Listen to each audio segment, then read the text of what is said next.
back. This is the third panel discussion of today's MENA Project Summit 2021, and it's arguably the most important discussion because we're looking at the role of technology and innovation in the way that we deliver projects and operate projects. As I'm sure everybody knows, and as we've heard throughout the morning's discussions, the old paradigm of just top-down spending from the government and a booming market, that's over. Governments and project sponsors increasingly want more bangs for their buck from their project spending.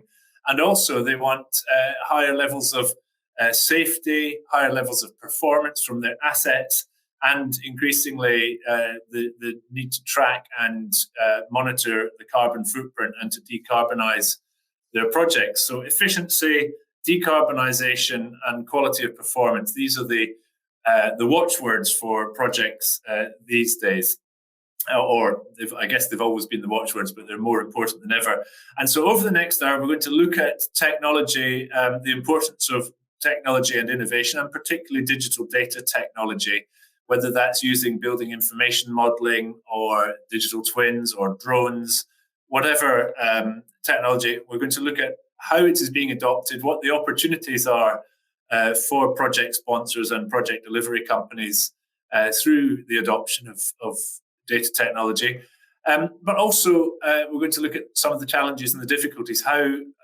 What can we do to remove the barriers to adoption of new technology, and how can we accelerate the impact and the benefits of new technologies? We have a spectacular panel for this discussion, and I really do invite you to listen to their words, but also to send in your questions and your comments, because they come from a very broad spectrum of representatives, leading figures in this area, and have a mountain of knowledge and insights to share.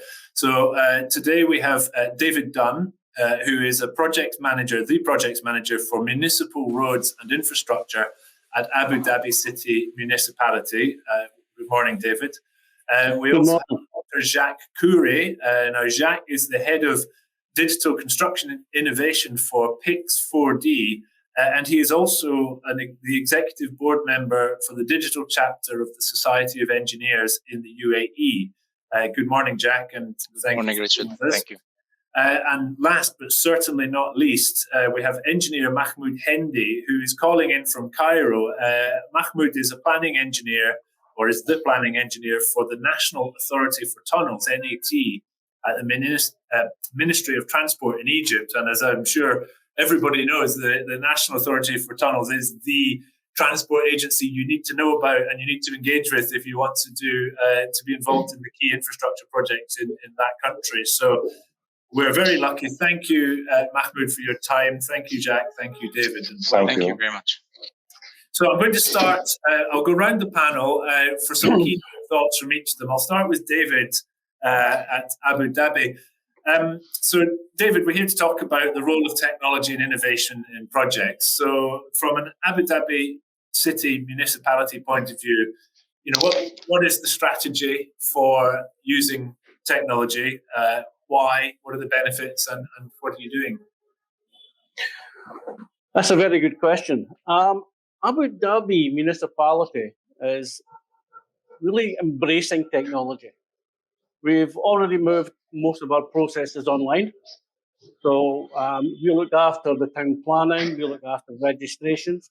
So now there's no longer a requirement to wait in a queue, come to the office, which is excellent in these COVID times. Most of this can now be done online. What we've done is we've made the process much faster. We have actually increased productivity.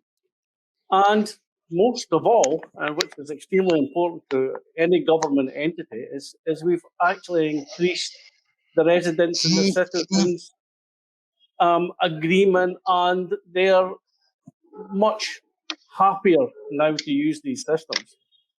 It took a little while to get technology. I mean, your comments there relate to the sort of the public service, I guess, the interaction with the public. From a project's point of view, if I'm a contractor bidding for work with you, or are you looking for consultants and contractors to bring? They have to have a certain level of technology capability within their bids. How are those? And are your procurement processes also being digitalized? Well, absolutely. What we've done is we've now introduced BIM into all of the projects. So we are That's now mandatory, seeing, is it? No, it is. Yes, it's just happening now. Okay. It's delivering projects which are much better in design, construction, and in the maintenance. We've had the internal training and some external training for consultants. So this is now something that ADM is fully embraced on a project level. And you say that you're introducing BIM in all of your projects. Now, I'm not an expert on these things, but there are different levels of BIM, aren't there? Do different projects have different levels of BIM, or does the ADM Abu Dhabi Municipality, do they specify a minimum level? It's project dependent, to be honest. Right. What we do here is the section I actually work for, we develop the standards and the specifications.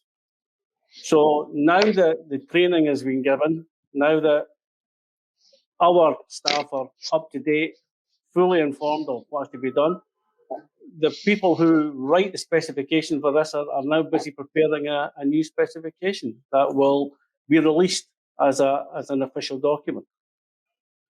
So all of the documents are released through our Abu Dhabi Quality and Conformity Council. And unlike many other countries, they're free of charge. You log on to the website and you download the documents. Okay, this part of the technology is extremely good because what it's done is it's making sure that people use the standards.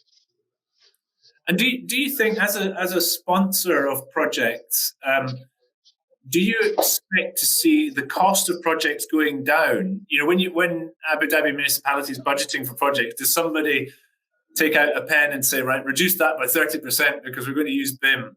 Is there a direct sort of connection between tech and cost, or are we not at that stage yet? We're getting there. Right? We don't just automatically say this. As I said, what my section is, we're studies and standards. So we study projects. We'll come up with what the outcome should be. Okay. Right. We just launched a huge project to replace all the high intensity discharge lighting on Abu Dhabi Island. So there's 43,000 luminaires. But these are now being replaced by LED with a smart system. And what we're noticing is that this is all about energy saving. This is all about making sure that there's a reduction in maintenance costs. We're not closing the roads. So we are making sure the traffic's flowing freely. So we are benefiting the economy. Now, if I can ask you, you talked about reducing maintenance costs there. Is that because the hardware, the moving to LED is more resilient? Or is it because you used the word smart in there? Is that because smart technology allows you to sort of optimize the performance of the lighting? What is it that drives down the maintenance costs? Well, what drives down the maintenance cost is a combination. Yes, LED technology will last longer. We've spent years studying this. We've got our standards right. We've got what works in this part of the country. We can't just bring something from Europe and something from the US and expect it to work. We do have a very different climate here. What's also in there is the smart aspect, right? So the smart aspect, we know switching on, switching off time, but we can dim the lights. Dim the lights, we're not using full power. We're increasing the light. What the smart system also does is it's predictive faults. So it can predict in advance that these are going to fail, and we can make our maintenance more proactive rather than reactive. So this is what drives the cost down. So a combination of, yes, the technology is better and should last longer, and the fact that we now have a smart system to control all of the aspects. And in our preliminary conversation, you talked about a sort of smart city philosophy, and just now you're talking about a smart system for the lighting. Are the two connected? If you have smart lighting, is that connected with some, wider smart city platform or something like that? Absolutely. What we have, we look after the infrastructure. So part of the infrastructure is the lighting. We also have the stormwater, we have the irrigation. Now, the stormwater and the irrigation are having their smart platforms installed as well. These smart platforms, as with any smart city, will connect to an IoT platform. The IoT platform is now under construction. So the IoT platform will control over this and will give us good data for analysis and to see how we can save more money and what's the issues. Fantastic. Well, thank you, David. I've got quite a lot of questions from me on that final point about the smart platform and the IoT, because I'm guessing that requires a certain set of skills, and you hear about the lack of data scientists. So I'll come on to that later on, but I want to bring in some of the other panelists. So thank you, David, for your comments. If any of you have questions for David or any of the other panelists, you can submit your questions using the comments box on the right-hand side of your screen. Send the questions in and we will put them to the panelists and have a good discussion about them. So thank you, David. And I want to move on to Dr. Jacques Khouri. Now, Jacques is the Head of Digital Construction Innovation at Pix4D, and he's also the Executive Board Member for the Digital Chapter of the Society of Engineers in the UAE. Welcome, Jacques. If you could perhaps tell us a little bit first about Pix4D, because I don't know a lot about Pix4D, and then if you can perhaps give me some of your sort of thoughts on the importance of technology in projects in this region. Thank you, Richard. Thank you for the panelists as well. And thank you for welcoming me in this very interesting session. Pix4D is a Swiss company that has been created in 2011. It has been created in one of the top universities in the world, which is the EPFL, which is the École Polytechnique Fédérale de Lausanne. So this kind of universities, they create the technology, they create the innovation. So this mid-sized company, its role is to transform the existing environment into a 3D virtual model that you can use later on in your design projects and the construction projects and any kind of industrial projects that requires what we now are going in heavy load, which is the metaverse. So that kind of work that we do, among the different products and solutions that we offer, are like just walking with your phone, taking the photos with your phone, and then through some of the apps that we are providing to our customers, you can transform all this into a 3D model that can later on feed up your design or the construction system that you have. So we are creating the technology, and I'm now in charge of bringing more success and more technology and more innovation and creativity for the group and for that is spread across the world. So you create digital twins. Is that, if I were to shorten it down, would that be it? We are creating and we are supporting the digital twins either in Europe and also across the world. And when we're talking about digital twins, it's not only the reality capturing itself, because many will be understanding it like this. No, we're talking about the entire workflow, with starting from the very first beginning steps of understanding what the client needs till the end result, which is linking it to the IoT system or any kind of system later on, so that you can get them into dashboards and make the decision making. Like David, the panelist was explaining from Abu Dhabi, is to do some predictive maintenance, predictive measures, and using this AI and machine learning towards getting into a smart city. That's our final objective at the end, to give a complete story, a complete solution for the end customer and user. And so David talked about at Abu Dhabi Municipality, they have BIM is mandated for all of their projects, and building information modeling, and also about sort of a smart city philosophy. So can you take the BIM model and then make it a digital twin? Is that how it would be used? And then it can be used throughout the life of a project.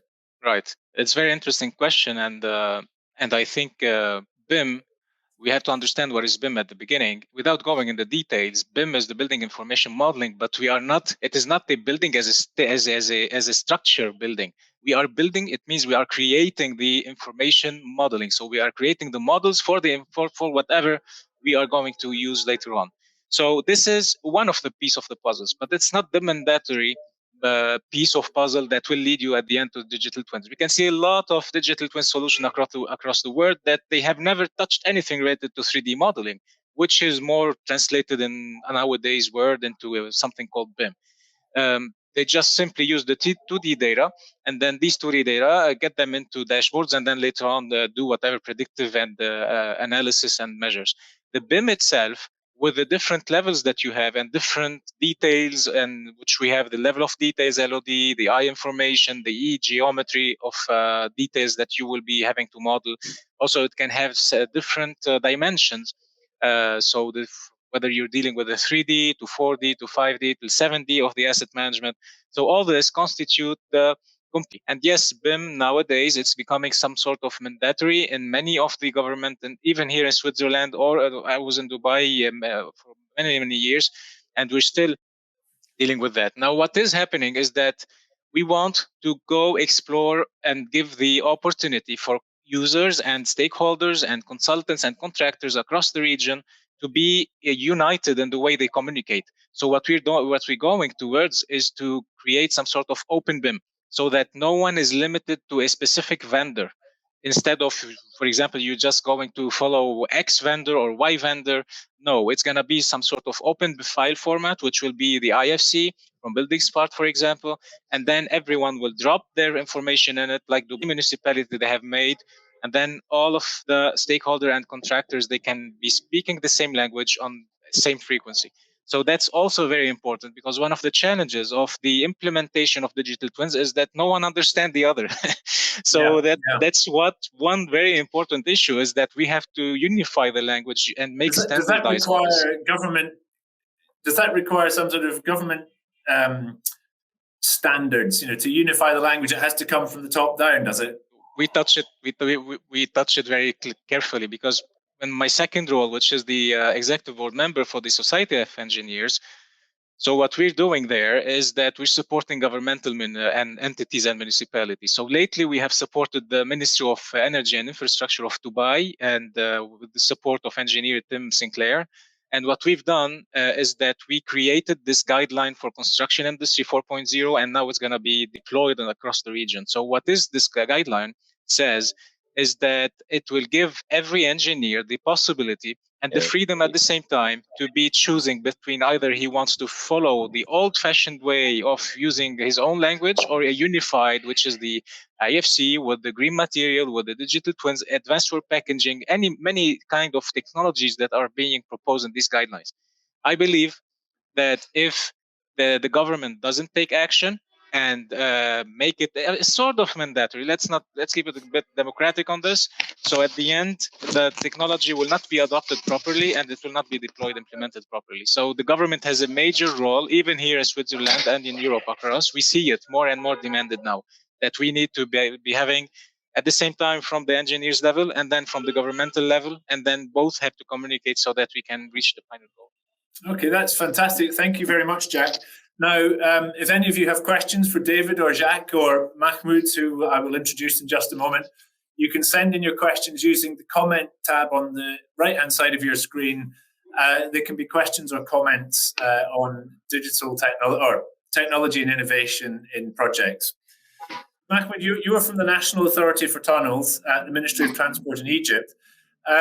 Firstly, could you just give us an update on Egypt's huge infrastructure program and the Vision 2030 plans, and then perhaps talk about the role of technology?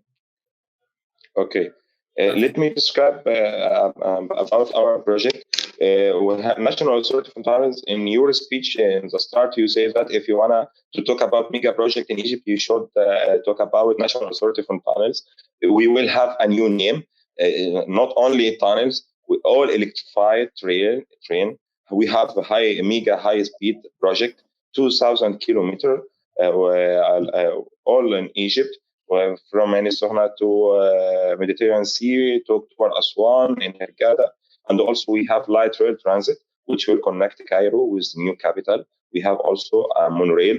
All this is a new technology, the first time to be in Egypt. I'm going to come back to you, David, for a moment. Now, we've heard.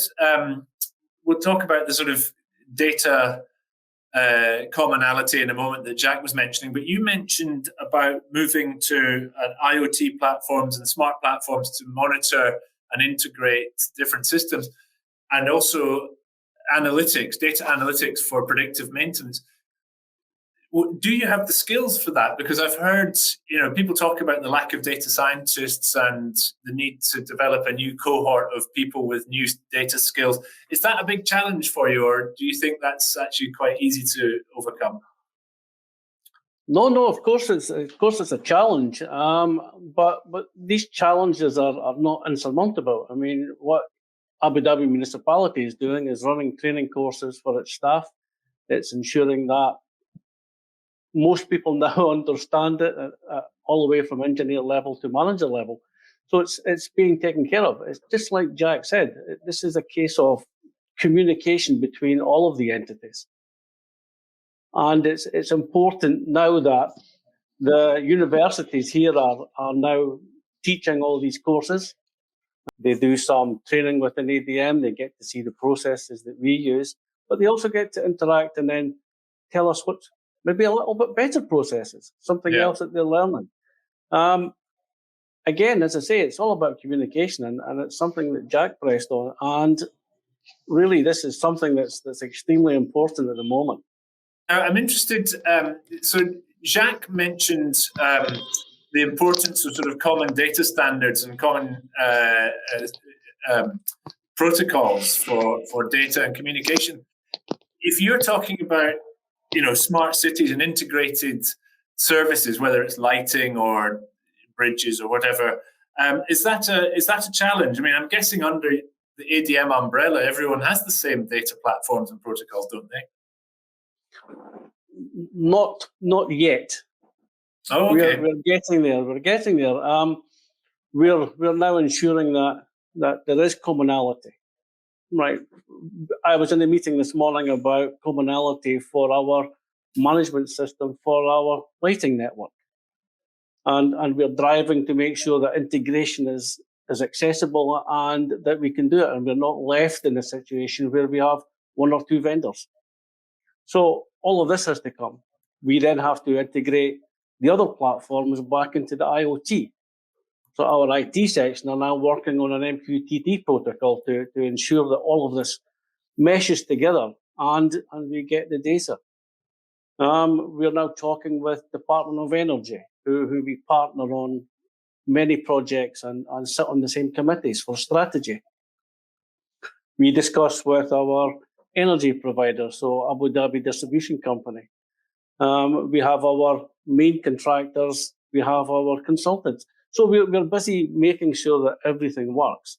And as I said earlier, my section now prepares the standards, and we put the standards out that will be used in the future.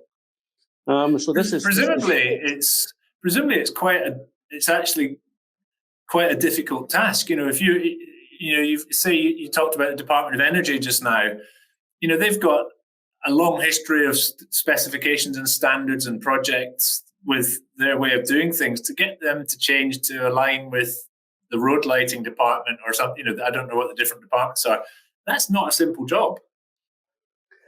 No, we've spent quite a while now addressing the issues. We now sit on the same committees. The strategy for energy and water for 2030 is now a joint committee across all of the government sectors. And everybody inputs into this. We now input into the electrical wiring regulations because we have certain parts that we want to include for, let's say, road lighting, signage, all the things that belong to ADM. So last year we changed some of the standards and we've updated them to come in line with what we actually require.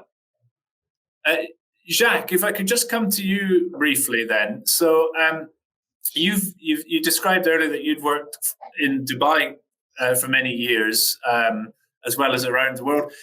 Does the Middle East and the Gulf have are we lagging behind the rest of the world, in your opinion, in terms of project technology adoption and innovation in our projects? Are we sort of so used to just having lots of money to spend and no one really worries about innovation? Because my perception is that we're lagging behind. Is that wrong? Well, the situation, Richard, is that it depends on the discipline and the industry we're working with. So if we are discussing about the oil and gas, airports, for example, and some of the newest factories like these warehouses, we're not that behind. We are approximately almost as if the modern like UK, Singapore, or any other countries that are the leaders on this kind of technology are going towards it and implementing it. Now, if we're talking about buildings and other commercial aspects, yes, we are a bit behind. Now, what we can deduce is that the past 3 or 4 years, we have seen an acceleration into the understanding and to the willingness to implement the digital twins. Particularly due to the COVID pandemic that happened, that is preventing people from going on site, people from engaging with customers and having to see them face to face. So imagine someone who wants to build a house, build a building, or construct a building, or any big facility. He cannot go on a daily basis, and despite that, the team has to go on site to do the construction work and all this. So we were obliged, and somehow to say it, to adopt to the latest technology and to embrace it much faster than before. Ironically speaking, despite whatever bad things happened with the pandemic, it was the fastest accelerator in digitalization. So what, personally speaking, with my team at that time, we were dealing with Dubai airports, and we were more than 120 persons. So imagine how we can deal with it. When suddenly day to the next, you are told not to go on site and you cannot proceed anymore. So we had to find a way by using the latest technologies of creating and transforming the entire airport sections and get them into your small screen so that you can see it from your desk anywhere and at any time. So we had to use the scanner lasers, the photogrammetry, like when X4D provided, scanner lasers provided by Leica or Faro or Trimble or Topcon or whatever. And we had to scan the entire structures, more than 1 million square meters, to get them into a 3D model and then get them into our desktop and proceed with the digitalized workflow. Now, it's not only about digital twins. There is something else that, yes, we are a bit behind, what we call the advanced work packaging. So whenever you're constructing a project, many of the projects nowadays, if not maybe 95% of them, are losing money or maybe behind. And some of the reasons for that is that we are not fully using the digitalization process and the data. And the planning, the budget, and all this are not talking to each other, are not correlated and not integrated. So what this advanced work packaging process and workflow is here to do is to organize this and split it in silos and then into merging them all into one single platform where everyone is having much transparent communication, much more information, more briefing, more access to the data, and then you can see it. The software will be supporting you. The technology will be helping you to tell you, well, Jacques, be careful, here you're late. Jacques, here you are on time. This material is not working. The supplier X and Y and Z is not giving you the information you need. So advanced work packaging is one of the hottest topics that we have put in the guidelines 4.0 for the ministry, is that to be hopefully adopted more and more in the GCC. So with the digital twins, it will make the entire story. Okay. I'm still not 100% sure if I understand. So what you do is you go out and you do the scanning of the asset, the building or the road or whatever, using various technologies. You then create a digital version, a digital twin of that asset. How does that then? Do you then have to install sensors on the asset to provide that kind of updating of movements or changes in the asset? Right. So the digital, to understand exactly what happens and what is digital twins. Digital twins is an exact replica of the asset that is on site. You have it on your app, iPad, laptop, or whatever.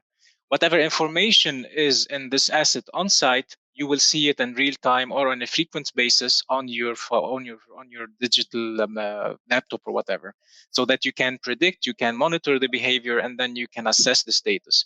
Now, what happens, the typical workflow of digital twins, and what we've done it, is that we went on site, we transformed the entire scene into a 3D reality capture, a virtual one. Then we collected the information. These information were collected from the asset itself. You can just read the information that are sticked on the asset, or maybe you can get them from operation and maintenance manuals from the supplier. All this data and their metadata, they will go and integrated with the 3D BIM model that you have created on your BIM authoring tool. So integrate. I see. I understand now. You integrate it with the BIM, so you can have the structural elements. Exactly. If you want to see it in 3D. If you don't want to see it in 3D, don't get the BIM. Just use it as a 2D database and then integrate the data there.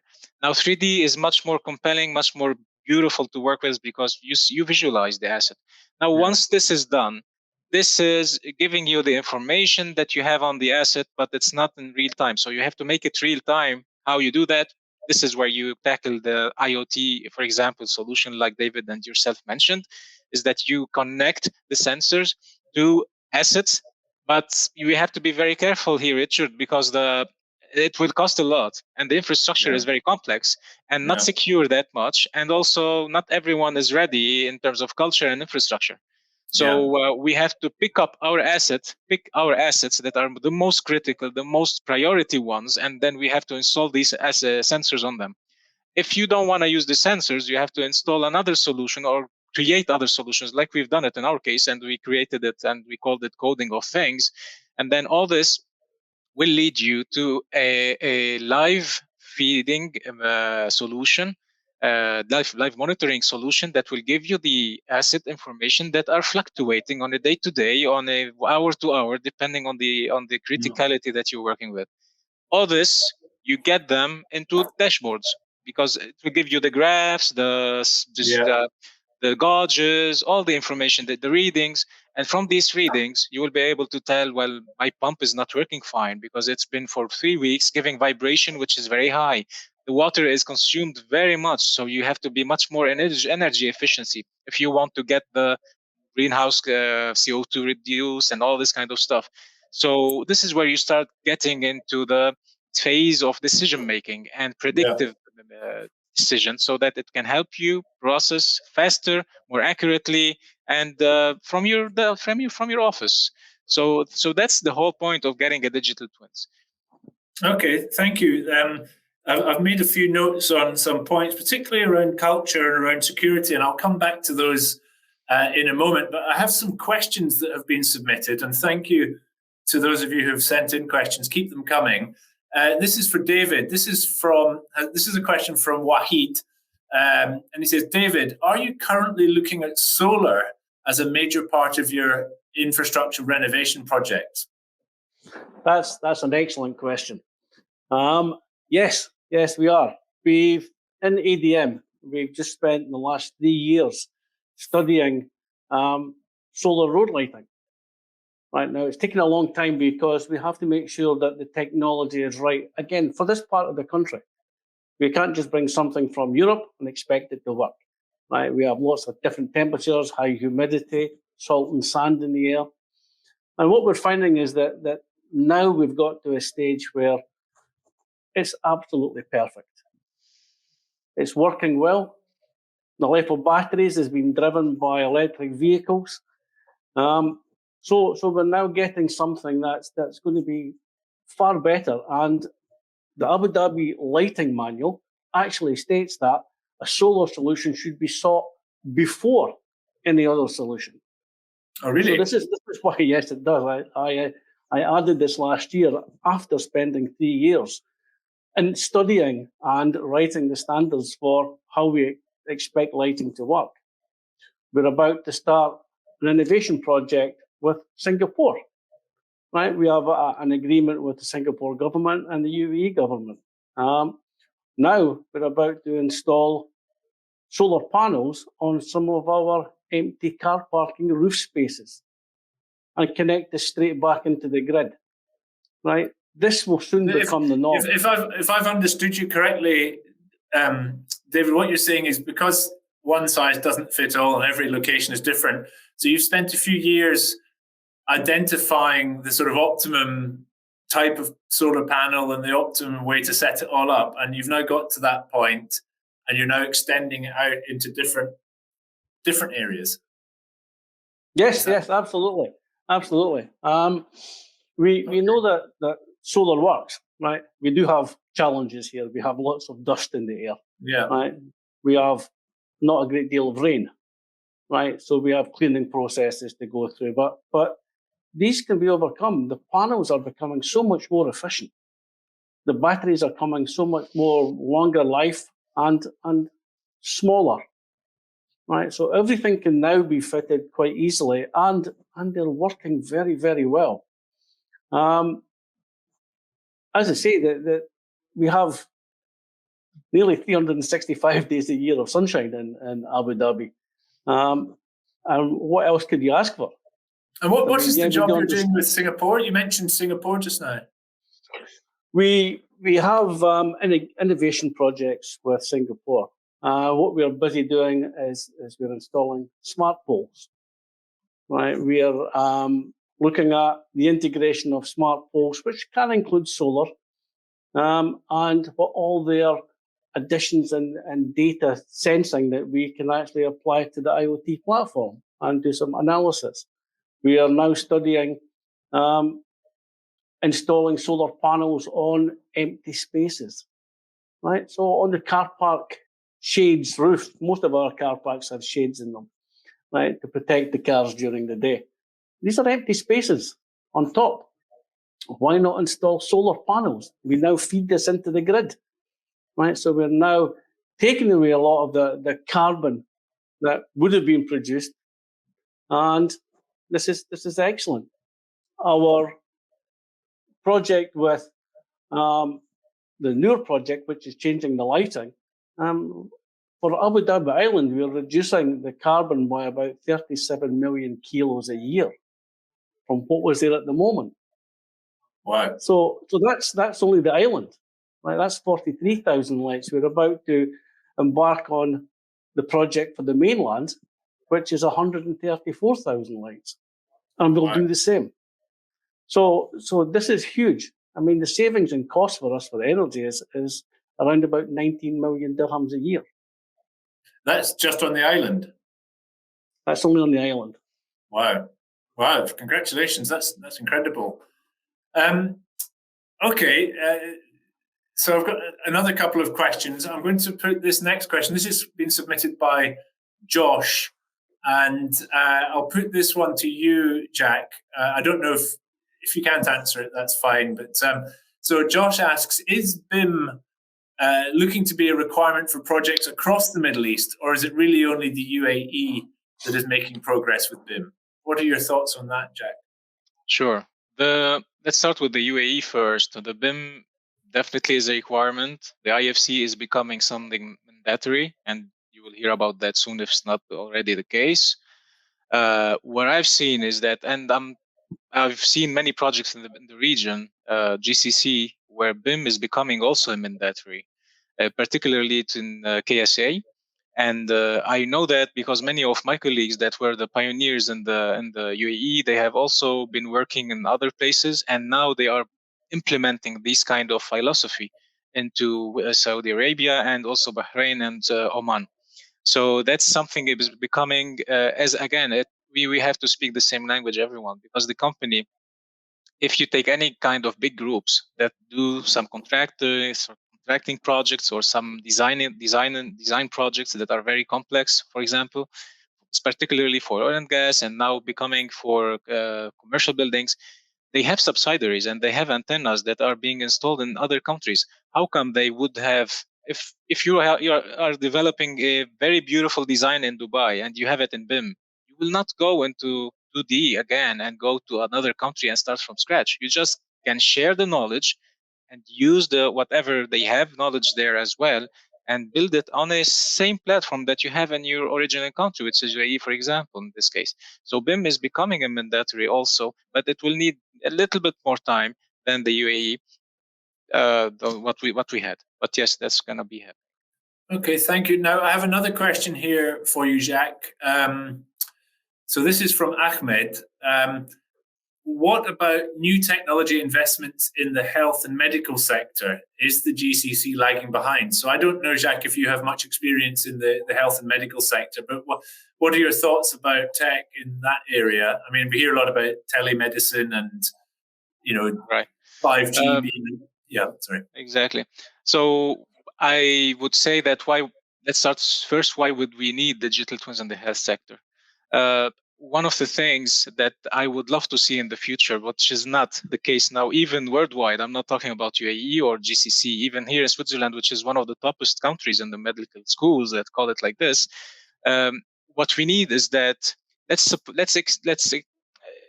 think of someone who has diabetes or any kind of a failure in his neuron system. We want the system, we want the solution that will be able to, by just installing sensors on your body, and then by modeling your body behavior, you can get all the readings from these sensors into your virtual body that you have it on the digital platform. And from that one, your doctor that is installed in 100 or 10 kilometers in these villages or whatever you are placed in, he can read whatever is happening. So the IoT has made a lot of progress in this domain, but we're still very behind. And compared to other industries, like in the aerospace industry, for example, which it all started from there. All right, but definitely there is a lot to be done there. In the UAE or GCC in the health, we can work. There's a lot to be done on this one, but there's a promising future because there's a will and there is a need and there is motivation. And whenever you find those, it's no problem at all. So you made an interesting comment earlier, Jacques, about culture. Making that it's not just a simple question of switching over. I had a conversation. It was a webinar recently in Saudi Arabia, and there was a government client, a big government company that had a new building, and they wanted it to be designed and built using advanced BIM, and then become a digital twin and have that full integration. They basically the highest possible specification possible for their building. And the person I was speaking to was from the facilities management company. And they basically said the client didn't really understand the steps that were required. It was not just a case of specifying the best technology. It's a sort of cultural and behavioral aspects. Is that quite common? Do we have to go through stages of evolution to make the most of this? We can't just go from the standing start to the top spec. Exactly. That's very touchy point and sensitive one, and that's very correct. I tell you our story with the Dubai airport and how it all started. So when we met with the client, which is very interesting client and very smart client, what we discussed with them is that they simply wanted to be able to have an airport that doesn't have interruption, or at least the interruption can be very reduced of operation. And also they can predict some of the behaviors of the assets so that they can prevent any failure from happening. They didn't know that it was called digital twins. They didn't know that it was called BIM or asset facility or whatever.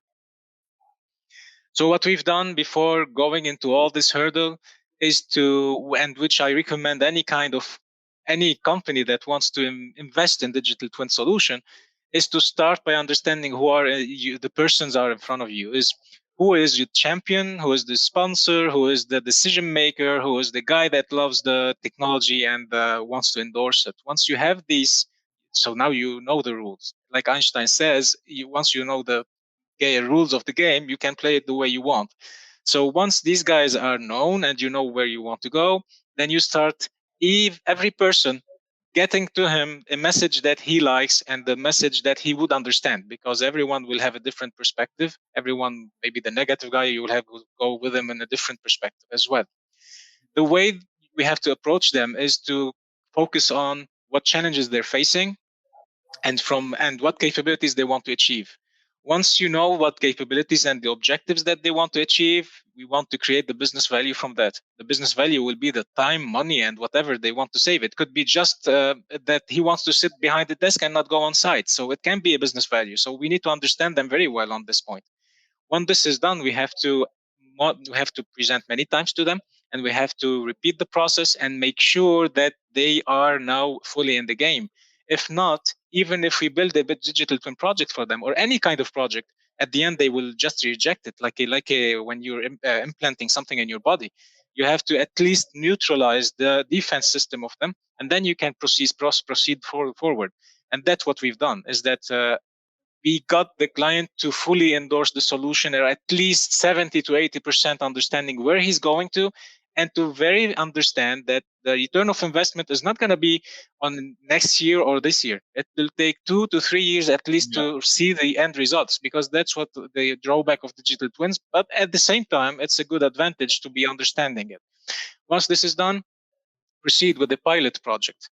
The pilot project will give you a kind of audit of the work that you've done.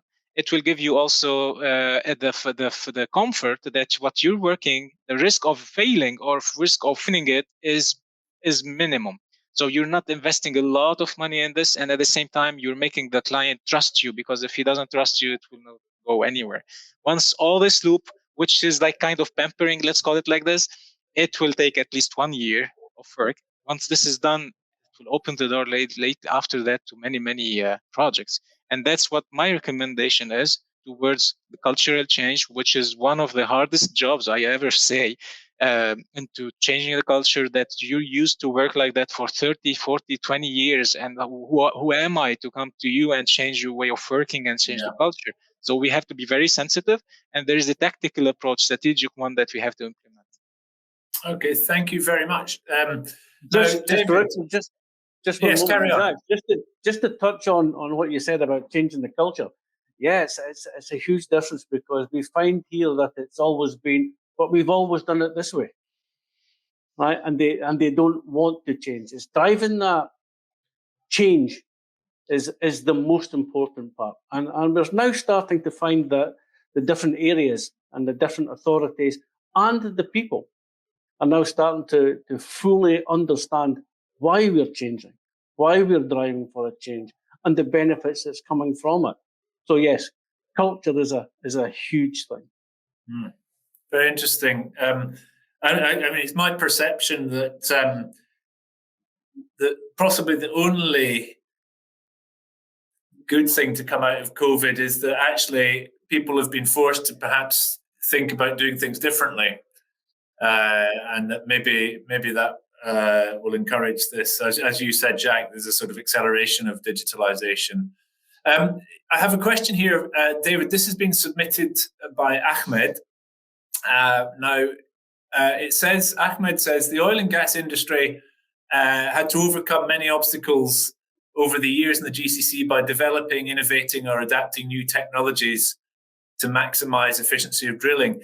Do you believe a similar approach would be adopted to grow the solar industry? Or do you think that because of the dominance of oil in the energy sector, there will be resistance to solar? So I guess this is taking on your point about what you've done with solar and sort of extending it out. Do you think there will be resistance, or do you think we can now roll it out? No. I think it's becoming more and more.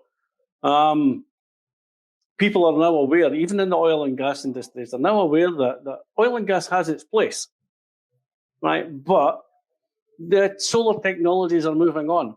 Now, for us, we're seeing this at a super high level. We're seeing sponsorship for companies by VVIPs. We're seeing members of the royal families. We're seeing the sheikhs. We're seeing everybody now saying, this is the way to move forward. They're grasping this with both hands, and they're driving the market forward. They're understanding that this is the future. Yeah. Eventually, oil and gas will disappear, right? It's nature, right? We now opened our nuclear power plant. We're now looking at hydrogen fuels, right? So all of these parts of technology and innovation are being driven forward at extremely high levels within the government. Department of Energy are really thinking that solar power is something that we should continue to develop. We are putting in our standards, we're putting in our safeguards. all of these, because we know that solar is virtually the future. As I said, 365 days a year of sunshine. It's a no-brainer. Okay, thank you, David. Now, we've just got about 5 minutes remaining on this chat. And there's something that Jacques mentioned that I wanted to put to you both, which is about security. Now, maybe if I'll start with you, Jacques. So obviously, if we create digital twins, if we have common data platforms, if we want open access or at least broader access, that surely makes us more vulnerable to hacking and hostile, behaviors.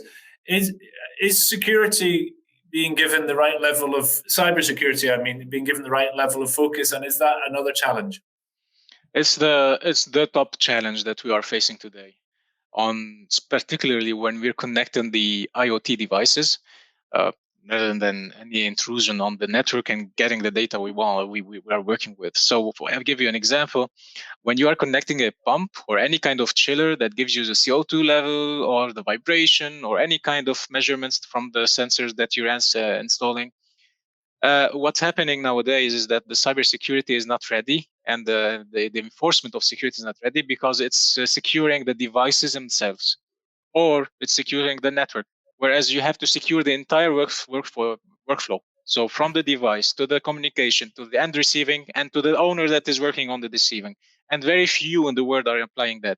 I have been discussing lately with a blockchain security implementation technology, and they're following these chains of blocks that can reinforce and the security aspects of things. But still, they're having hard time into implementing this because they don't understand what's blockchain. They don't understand why they need of paying more money for something they don't see. They will never ever see, which is the cybersecurity reinforcement flows. Now, speaking of which, and going to the question that Ahmed asked about the health, why health industry is having hard times into implementing digital twins is particularly because of the cybersecurity. I don't want any of my medical data on somewhere on the website. So that's a major problem. Is that the day I have the guarantee of 100% that no one can access my data except myself or my doctor, that's where we will have the digital twins implemented correctly. Same story applies to the implementation of digital twin for construction industry. By the way, the Dubai airport, refused to have any kind of non-cloud solution. They wanted everything on premises. So we had to find roundabout any kind of bypassing these kind of problems and finding solutions on premises. That's an interesting question, isn't it? I've heard some people actually say it's more secure in the cloud. It depends what you're using and depends if they all want to sell the solution of the cloud or not. Definitely.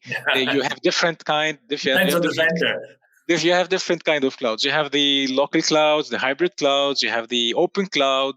Definitely, we have in Dubai and UAE, we have a local cloud, which is the governmental one, recently opened, and some of the vendors are using it, Bentley and others. But still, it is the hard time of implementing it and understanding it, which is the cultural change, which is also everyone agrees here on the table. At the end, if we're using hybrid, this would, from my end, it could be the intermediate solution, or maybe the local cloud as well, which we have all the servers installed in your place. You have the connectivity done, and the data doesn't go outside. You can still call it cloud, but it's a local one. So, but at the end, the cloud, the word cloud for me, I think if they would have called it something else, because when just you say by cloud, it gives the broader things of view, and then everyone will see it. So that's the part of the problem, the wording itself. Okay, well, that's the psychological element, I suppose. But David, you mentioned earlier that BIM was being mandated across all the Abu Dhabi municipality projects, and you also talked about solar on your street lighting. You're now using solar for all of your street lighting. Is it the same with security? Do you have a standard sort of set of cybersecurity protocols that are written into all your contracts or all your projects now? Yeah, absolutely. The encryption is very tough, and just as Jacques said, there's no access to the clouds. None of the projects, none of the CMSs, none of the IoT platforms can be on the cloud. We have our own data center. Everything there is on hard servers, right? And it's just a security thing. Yeah. We do have some local clouds, same as Jacques just mentioned, but no, we are extremely tough because take the lights, for example. We don't want a disco in the evening, right? Just because someone is bored and hacks the system. So all of this is good. We don't want accidents because we've hacked the traffic light system. So yes, it's one of the most important parts of ADM, and we do have our very, very strict rules to be followed. Okay. Well, thank you. I think, gentlemen, we've reached the end of our allotted time. There's one final comment, actually. I didn't read it out earlier. This was submitted by Ankur in response to Jacques, your comments about digital twins. So this is just an observation. Great point, Jacques. A digital twin is not only a digital manifestation of a physical asset, but it also has the necessary data attributes that allow us to understand and model its performance, and also to run simulations to model performance under different conditions.